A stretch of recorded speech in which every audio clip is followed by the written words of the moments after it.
Welcome back, guys. In this video we're going to be talking about technical analysis. We're going to be talking about the basics of technical analysis, what technical analysis is all about.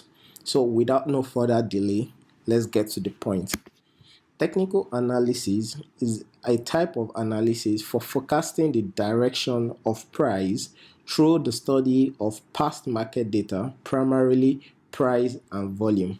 So as I said earlier in this course, as a technical analyst, you want to go back to the past to study the price and volume of a particular asset to determine what the price will be in future. A technical analyst can perform any form of analysis on a particular asset that doesn't have past market data. As a technical analyst, you use past market data to determine what is going to happen in future. Technical analysts use chart patterns, and there are several chart patterns in the course that we're going to be discussing later on. As a technical analyst, we look for price history of a security rather than the external drivers such as political factors, economic factors, and so on. We do not use fundamental analysis as technical analysts. Get that right. We do not use fundamental analysis as technical analysts. It is believed that the price action tends to repeat itself due to the collective pattern behavior of investors. This particular point, I'm going to be discussing it in the principle of technical analysis, which we're about to get into now. Note that technical analysis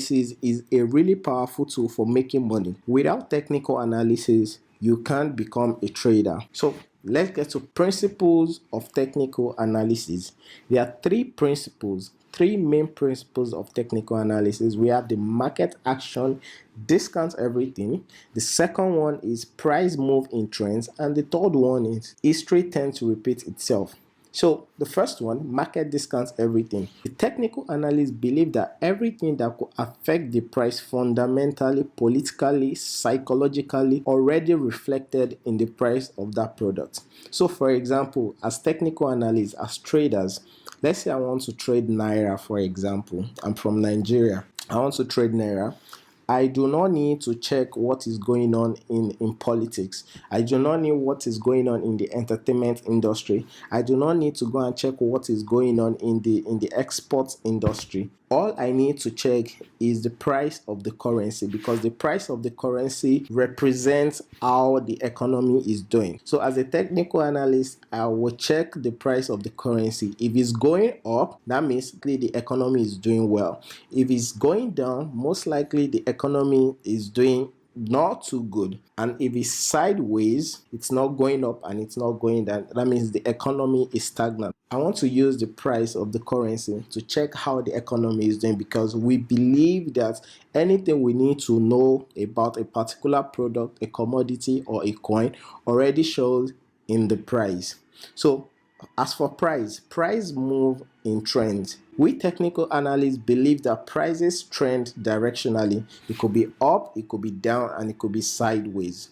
We know what that means. If something is going up, it's good. If it's going down, it's bad. And if it's sideways, it's stagnant. And the third one is history tends to repeat itself.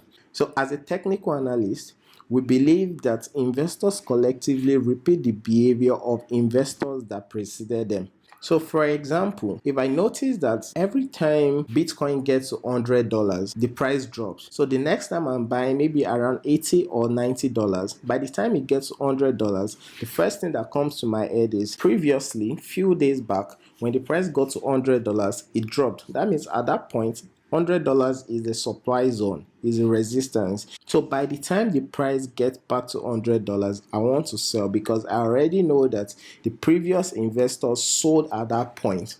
Recognition of these patterns can allow traders to select trades that have higher probability of success. Remember, trading is a game of probability. So you want to always go with the trade with higher probability of success. Please remember that. This will be the end of this video. I hope you now understand the principles of technical analysis. We'll see you in the next video.